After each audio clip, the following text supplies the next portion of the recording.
আমরা 15 বছর একটি ফ্যাসিস্ট দল যারা বাংলাদেশের গণতন্ত্রকে ধ্বংস করেছে, অর্থনীতিকে ধ্বংস করেছে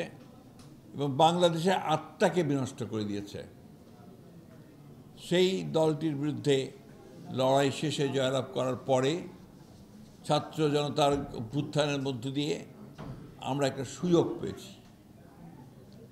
সেই সুযোগটি হচ্ছে যে বাংলাদেশকে সত্যিকার অর্থে একটি গণতান্ত্রিক দেশ হিসাবে, গণতান্ত্রিক রাষ্ট্র হিসেবে প্রতিষ্ঠা করবার।